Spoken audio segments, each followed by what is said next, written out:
আমাদের সঙ্গে রয়েছেন নওশাদ সিদ্দিকী, তার সঙ্গে কথা বলবো। আসলে কি হচ্ছে, তৃণমূল নেতারা একে অপরকে খুন করে দিচ্ছে? আদর্শের লড়াই নয়, এদের লড়াই হচ্ছে কে কতটা তোলাবাজি করবে, কে কতটা কন্ট্রোল করবে, 25-75-এর রেশিও কাদের হাতে থাকবে, কে এই ঘাট ও ঘাট করে কলকাতার ঘাটে পাঠাবে, এই তাদের লড়াই। বাবলা সরকারকে খুন করেছে বা খুন হতে হলে এটা রাজনৈতিক শুধু কারণ বলবো না, এদের নিজস্ব মানে কে কতটা কন্ট্রোল করবে এই লড়াই এরা খুন হয়েছে। এবার গ্রেফতার হলো কে? তৃণমূলকে খুন করার অপরাধে তৃণমূলেরই নেতা গ্রেফতার হচ্ছে। বলে যে কাক কাকের মাংস খায় না, কিন্তু তৃণমূলের লোককে খুন করে, এটা নতুন কিছু নয়। আপনি ইতিপূর্বে যদি চলে যান, আপনি দেখতে পাবেন আপনার বীরভূমের বকটুয়েতে কীভাবে তৃণমূলের এক পরিবার অন্য পরিবারের কতজনকে খুন করলো। শুধু তাই নয়, খোদ কলকাতার কাউন্সিলরকে তাক করে গুলি চালিয়েছিল, ভাগ্যক্রমে গুলিটা বার হয়নি, সেও হয়তো মারা যেত। তো এই যে চারিদিকে দেখেন, আমাদের ভাঙড় বিধানসভায় দেখুন, জানুয়ারি মাসের প্রথম দিনই, বছরের ইংলিশ নববর্ষের শুরুতেই আপনি দেখুন কীভাবে আরাবুল বাহিনী, শওকাত বাহিনী, যে দুটো আছে গোষ্ঠীদ্বন্দ্ব, কীভাবে তারা মারামারিতে জড়িয়ে পড়লো, সাধারণ মানুষ যেমন ব্যতিব্যস্ত হয়ে পড়লো, তারাও আক্রান্ত হলো। তো এই যেগুলো দেখছেন সমস্তটাই এদের লড়াই হচ্ছে, এই সিন্ডিকেটটা কারা কন্ট্রোল করবে। এই যে ব্যাপক তোলাবাজি চলছে, ব্যাপক অনৈতিক কাজ চলছে, ব্যাপক যে পকেট ভরাচ্ছে, এটা কাদের হাতে থাকবে? এই আদর্শ লড়াই এদের একটুও নয়।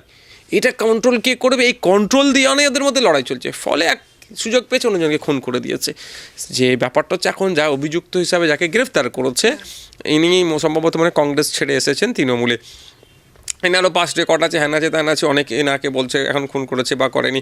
এখন কৃষ্ণনারায়ণ চৌধুরী স্যার যে কথা বলছেন, তাহলে তিনি যখন বাবলা সরকারকে খুন হওয়ার আগে কেন দলকে সতর্ক করেছিলেন? যদি করে থাকে সেটা জনমানুষে আনা দরকার।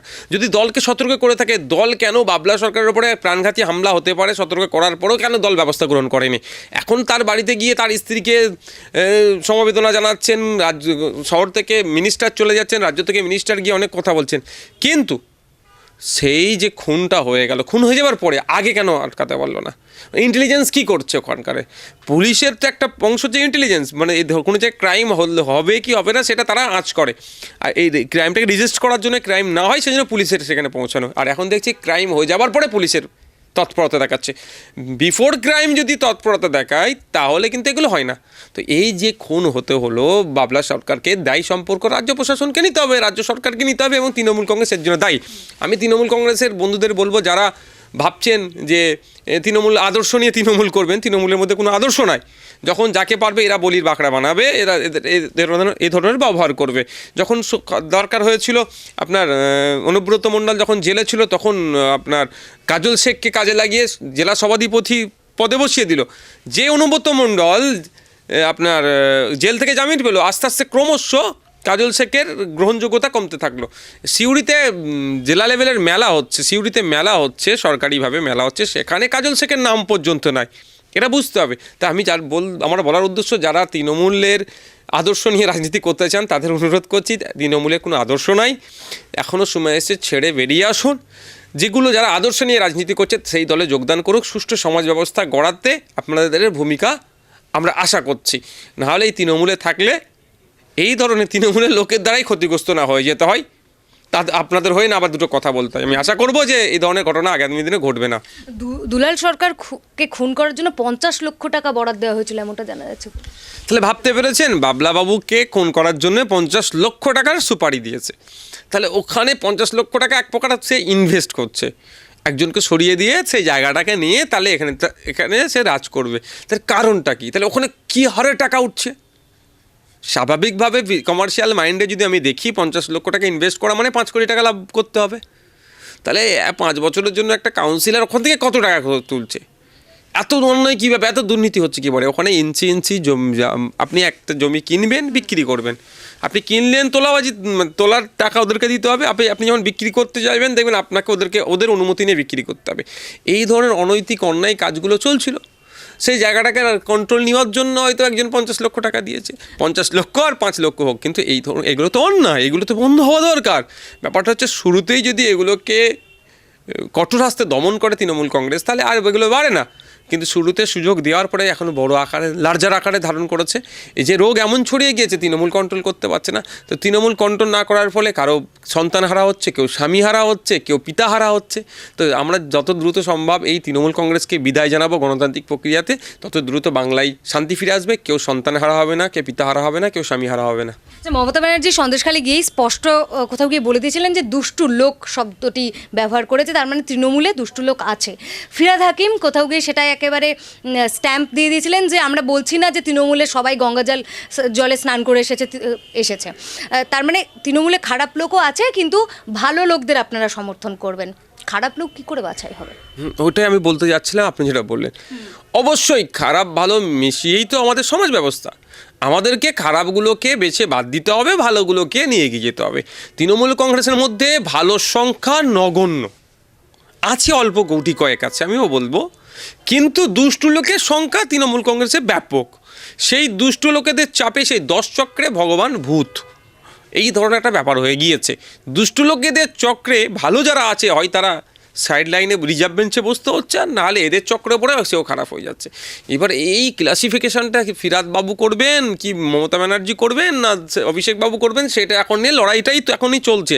দুষ্টু লোকেদেরকে রাখবো কি তাড়িয়ে দেবো, আর দুষ্টু লোক দেখিয়ে ভালো লোককে তাড়িয়ে দেওয়া হচ্ছে না, তো এ নিয়েও একটা লড়াই চলছে।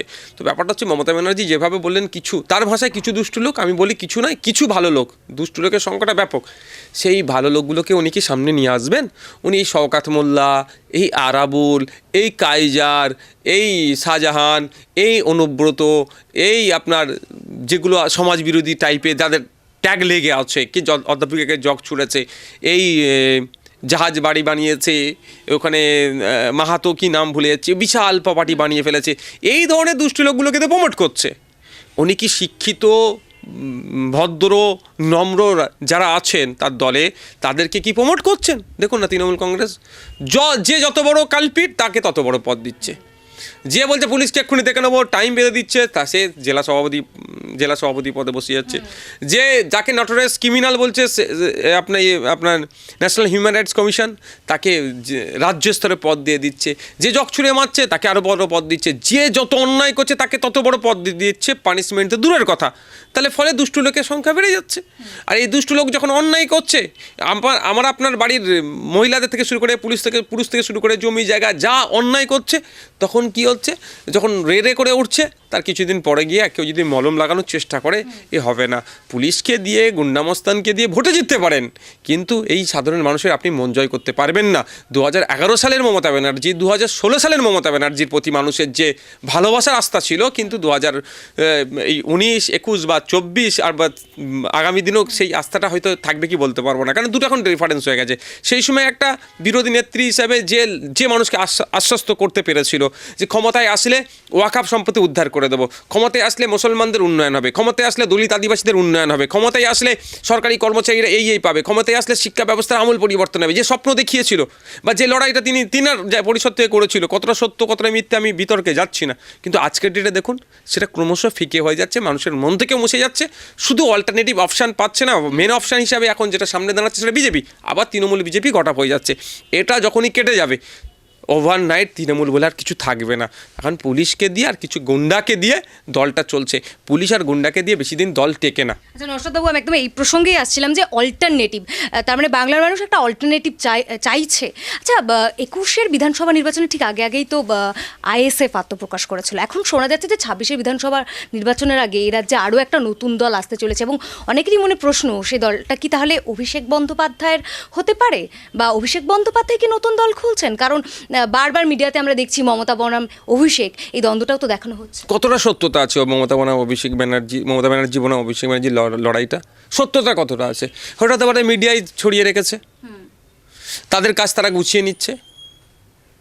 নতুন দল হতে পারে, যে কোনো দল আগমন করতে পারে। কেউ তো আমাকে তো অনেক অফ দ্য রেকর্ড বলেছে অনেকে, কেউ নাকি বলছে যে মেদিনীপুরের কোনো এক নেতা তৈরি করছে, কেউ আবার বলছে আপনার মুর্শিদাবাদের এক নেতা এই দলে নেতৃত্ব দেবে, আবার কেউ বলছে ডায়মন্ড হারবারের কোনো এক জনপ্রতিনিধির হাত দ্বারা তৈরি হচ্ছে। এ ধরনের অনেক আওয়াজ উঠছে।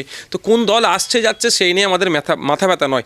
এখন যেগুলো আছে সেইগুলোর দলের গিয়ে অবিজেপি তৃণমূল যারা আছে তাদেরকে ঐক্যবদ্ধ করে তৃণমূল আর বিজেপির বিরুদ্ধে লড়াই করতে হবে। এই তৃণমূল বিজেপি পশ্চিমবাংলাটাতে তাদের ভিতরের আন্ডারস্ট্যান্ডিংয়ে আমাদের ক্ষতির দিকে এগিয়ে যাচ্ছে। আমি বলুন, আপনার আমার বাড়ির মেয়ে, আপনার আমার বাড়ির কন্যা, আপনার আমার বাড়ির মানে বোন, দিদি কিভাবে তিলোত্তমাকে খুন করলো, ধর্ষণ করলো, তা অন্যায় করলো, কিন্তু এখন এত প্রতিবাদ হওয়ার পরেও কি অপদার্থ সিবিআই কি দেখাচ্ছে যে একজন নাকি মূল সঞ্জয় রায় বলে।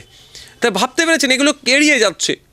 সিবিআইয়ের কাছ থেকে আমরা আশা করেছিলাম, আমি যদিও আশা করি না, পাবলিক আমরা মিন্স বাংলাভাষী আশা করেছিলাম যে একটা কিছু ভালো কিছু পাওয়া যাবে, কিন্তু দুর্ভাগ্যের বিষয় কিছুই পেলাম না। এ তো বোঝা যাচ্ছে। সুতরাং নতুন দল হলো না হলো তাই নেই, মাথা ব্যথা নয়। এখন যারা আছে তারা কি করছে সেটাই দেখার বিষয়। রশদবাবু, নতুন রাজনৈতিক দল এলে বা হলে আপনাদের জন্য কি চ্যালেঞ্জটা বেড়ে যাবে বাংলার রাজনীতির মাঠে? চ্যালেঞ্জ দেখুন, আমি যদি আপনি ভোট ভাগাভাগির কি চান্সটা আরো বেড়ে যাবে? দেখুন, মানুষ যত দিন যাচ্ছে সজাগ হচ্ছে। আমি আপনাকে বলছি, আপনি কালকের ইলেকশন ডিক্লেয়ার হোক আর 2011-তে যেভাবে ইলেকশন হয়েছে, সেন্ট্রাল ফোর্সকে যথাযথভাবে তাদের দায়িত্ব বুঝিয়ে দিয়ে যে ইলেকশন হয়েছে, এক কথাই যে মাছি গলতে দেওয়া যাবে না এই ধরনের ইলেকশন হোক। 10টা 20টা দল আসুক না কেন, শাসক আর প্রধান বিরোধী দল পশ্চিমবাংলায় আর তাদেরকে টিকি খুঁজে পাওয়া যাবে না। অর্থাৎ তৃণমূল আর বিজেপি বাংলা থেকে বিতাড়িত হয়ে যাবে গণতান্ত্রিক প্রক্রিয়াতে। কিন্তু সেই নির্বাচন তো সেইভাবে হচ্ছে না। নির্বাচনে হচ্ছে একটা বোঝাপড়ার মাধ্যমে ওরা করে নিচ্ছে নিজেদের মধ্যে, তুমি এটা রাখো আমি ওটা রাখি। না হলে বলুন তো, তাইদুল ইসলাম সাহেব, তিনি একটা দলের রাজ্য সভাপতি, তিনি একজন বিশিষ্ট সমাজকর্মী, তার বাড়িতে চিঠি দেওয়ার নাম করে, লেটার দেওয়ার নাম করে রাত 1:30টার সময় কি লাভ লেটার দিচ্ছে নাকি পাড়ার কেউ দেখে নেবে? একটা সময় ওই চিঠির লাভ লেটারে আদান প্রদান ছিল, এখন তো সব হোয়াটসঅ্যাপ মেসেজ হয়ে যাচ্ছে, তখন রিটেন হতো। তো সেটা লাভ লেটার দিতে যাচ্ছে নাকি রাতের গভীর অন্ধকারে বাড়িতে দিয়ে আসছে? তাকে একটা হুমকি দেওয়া হচ্ছে, ভয় দেখিয়ে ঘরে ঢুকিয়ে দেওয়ার ব্যবস্থা করা হচ্ছে। আর ফাঁকা জায়গায় শুভেন্দু অধিকারী আর মমতা ব্যানার্জির দলেরা এই ফাঁকা জায়গায় গোল দেওয়ার চেষ্টা হচ্ছে। তো ব্যাপারটা হচ্ছে, যেই দলে আসুক না কেন ভোট ভাগাভাগি ওতে আমি চিন্তিত নয়। মানুষ কি ভোটদানের পূর্ণ স্বাধীনতা পাবে এটাতেই আমি চিন্তিত। আমি চাই মানুষকে ভোটদানের পূর্ণ স্বাধীনতা দেওয়া হোক, মানুষ তার মতামতটা রাখার জায়গা পাক, ইভিএম মেশিন পর্যন্ত, গণনা পর্যন্ত সিকিউর থাকুক, তারপরে মানুষ যাকে চায় বেছে জিতবে। কিন্তু এটা হচ্ছে না তো।